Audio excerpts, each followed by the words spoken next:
Good morning all. Our today's topic is valence bond theory. इससे पहले हम Lewis approach के अकॉर्डिंग कर चुके हैं और वेस्पर थ्योरी के अकॉर्डिंग कर चुके हैं। ल्यूइस अप्रोच ने हमें मॉलिक्यूल्स के स्ट्रक्चर के बारे में बताया था कि हम किस तरह से मॉलिक्यूल का स्ट्रक्चर लिख सकते हैं, बट उसने जो है किस तरह से केमिकल बॉन्ड फॉर्म होती है उसके बारे में कोई सेटिस्फाइंग रीज़न नहीं दिया।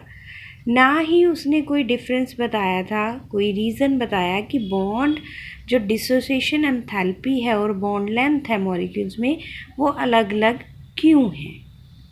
ऑल्दो जो उसने सिंगल बॉन्ड फॉर्म करते हैं इलेक्ट्रॉन पेयर जो एटम्स बनाते हैं उसके बारे में तो हमें थोड़ी इन्फॉर्मेशन दी थी हाइड्रोजन ऑक्सीजन के बारे में, लेकिन पॉलीएटॉमिक मॉलिक्यूल्स जो कि एक से ज़्यादा एटम से बने हैं उनके बारे में उसने कोई भी इन्फॉर्मेशन नहीं दी।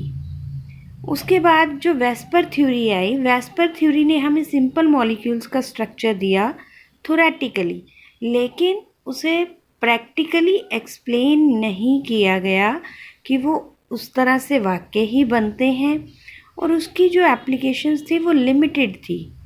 उसकी लिमिटेड एप्लीकेशन में क्या था कि वो मेनली वो थ्योरेटिकल पे बेस्ड थी। उसने जो है मैकेनिकल जो क्वांटम मैकेनिज्म के अकॉर्डिंग कोई उसे एक्सप्लेनेशन नहीं दी गई। तो उसे एक्सप्लेन करने के लिए, उसकी लिमिटेशंस को दूर करने के लिए जो आपके कॉम्प्लेक्स मॉलिक्यूल हैं उनके स्ट्रक्चर को एक्सप्लेन करने के लिए हमारे पास नेक्स्ट थ्योरी आई जो कि थी valence bond theory. Valence bond theory जो है क्वांटम मैकेनिज्म के ऊपर डिपेंड करती है। वैलेंस बॉन्ड थ्योरी जो फर्स्टली इंट्रोड्यूस की गई थी वो किसने की थी? हिटलर एंड लंदन ने 1927, और उसे बाद में एक्सप्लेन किया गया पॉलिंग और बाकी साइंटिस्ट के द्वारा। वैलेंस बॉन्ड थ्योरी जो डिपेंड करती है वो किसके ऊपर डिपेंड करती है? एटॉमिक ऑर्बिटल्स के ऊपर और उसकी इलेक्ट्रॉनिक कॉन्फ़िगरेशन के ऊपर। इसके अंदर क्या है कि हम जो है एटम्स लेते हैं उनके अंदर हम दो तरह की फोर्सेस लेते हैं। सपोज़ हम दो एटम्स ले रहे हैं ए एंड बी जो कि एक दूसरे को अप्रोच कर रहे हैं, आपस में पास आ रहे हैं। उनका न्यूक्लियस रिस्पेक्टिव एन ए है, एन बी है, और जो इलेक्ट्रॉन प्रेजेंट हैं वो कौन से हैं? ई ए एंड ई बी। अब किसी भी मॉलिक्यूल बनने के लिए उसके अंदर दो तरह की फोर्सेस होती हैं, one is attractive forces and another one is repulsive forces. Attractive forces कब बनती हैं? जब वो एक न्यूक्लियस एक एटम का और अपने इलेक्ट्रॉन को आपस में अट्रैक्ट करता है, खींचता है। और रिपल्सिव फोर्सेस कब बनती हैं? जब इलेक्ट्रॉन दो एटम्स के आपस में रिपेल करते हैं। न्यूक्लियस में पॉजिटिव चार्ज है, इलेक्ट्रॉन में नेगेटिव चार्ज है। जब पॉजिटिव नेगेटिव को अट्रैक्ट करेगा तो अट्रैक्टिव फोर्सेस बनेंगी। सिमिलरली अब सेम चार्जेस अगर अट्रैक्ट करेंगे, एक दूसरे को खींचेंगे, तो वो रिपल्सिव फोर्सेस को बरत देंगे।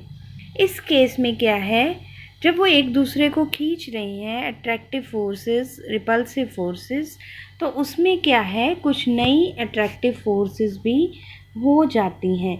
जिस तरह से इसका पॉजिटिव नेगेटिव आपस में अट्रैक्शन है, लेकिन वो दूसरे एलिमेंट का भी पॉजिटिव नेगेटिव आपस में अट्रैक्ट बनेगा और न्यू फोर्सेस जनरेट हो जाएंगी। तो न्यू फोर्सेस जो बनेंगी, एक्सपेरिमेंटली ये फाउंड किया गया, जो अट्रैक्टिव फोर्सेस बन रही हैं उनका जो मैग्नीट्यूड है, अमाउंट है, वो रिपल्सिव फोर्सेस से ज़्यादा है। रिजल्टेंट उनका जो पोटेंशियल एनर्जी है वो डिक्रीज़ कर जाती है और आपका मॉलिक्यूल जो है स्टेबल हो जाता है। तो इसमें दूसरा जो कंसेप्ट आता है वो है ऑर्बिटल ओवरलैप कंसेप्ट। ऑर्बिटल जो आपके ऑर्बिट जिसके अंदर आपके इलेक्ट्रॉन हैं वो किस तरह से एक दूसरे को ओवरलैप करते हैं। जितनी ज़्यादा ओवरलैपिंग होगी उतना ही आपका मैग्नीट्यूड ऑफ बॉन्ड स्ट्रॉन्ग होगा, बढ़ेगा। जितनी आपकी ओवरलैपिंग कम होगी मॉलिक्यूल आपका उतना स्टेबल नहीं होगा, बॉन्ड जो है उसके अंदर वीक होगी। In detail, we discuss all topics about valence bond theory in our live class.